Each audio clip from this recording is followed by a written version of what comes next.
7x में से -3x को घटाएं। ये हो गया पहला सवाल। दूसरा सवाल है कि -7x में से -3x को घटाएं, ये भी समझ लीजिएगा।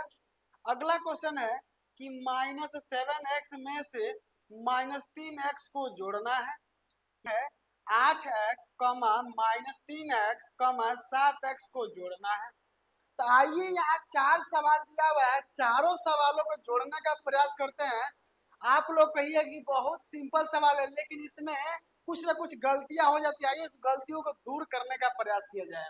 यानी यहाँ बोला क्या है कि यानी 7x में से -3x, तो पहले -3x लिख देंगे। क्या करना है भैया, यहाँ ध्यान देना है, क्या करना है, घटाएं। यहाँ जैसे घटाव का चिन्ह देंगे यहाँ पोस्ट लग जाएगा, ठीक ना। ये आप देखिएगा यहाँ 7x आई माइनस और माइनस में जब गुणा करेंगे तो हो जाएगा प्लस, 3x है तो 3x। अब देखिए 7x और 3x को जब जोड़ेंगे तो 10x हो जाएगा, 10x हो जाएगा, यही राइट आंसर हो जाएगा।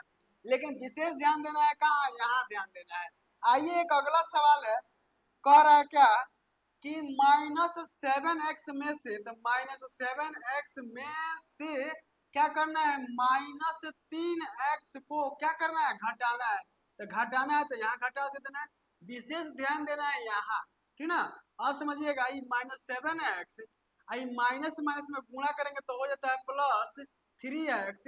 अब जब -7x में से +3x होगा तो हो जाएगा -4x। कहा है -4x हो जाएगा, क्योंकि देखिए माइनस वाला यहाँ ज्यादा है, इसीलिए -4x हो जाएगा, यही हमारा राइट आंसर हो जाएगा।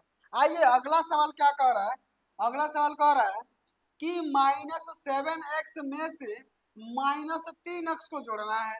तो -7x यहाँ है, अब -3x यहाँ लिख देंगे।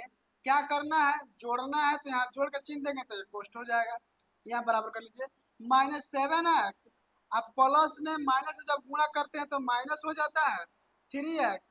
अब समझने का प्रयास कीजिएगा, इसके भी सामने माइनस, इसके भी सामने माइनस, दोनों को जोड़ देंगे तो -10x हो जाएगा, यही हमारा राइट आंसर हो जाएगा, ठीक है। अगला सवाल कह रहा है कि 8x -3x और 7x को जोड़ना है। तो 8x तो लिखेंगे और देखिए यहाँ -3x लिखेंगे, और समझिएगा यहाँ जोड़ना है तो जोड़ का चिन्ह देंगे, इसको भी जोड़ना है तो यहाँ जोड़ का चिन्ह देंगे, 7x है तो 7x लिख देंगे।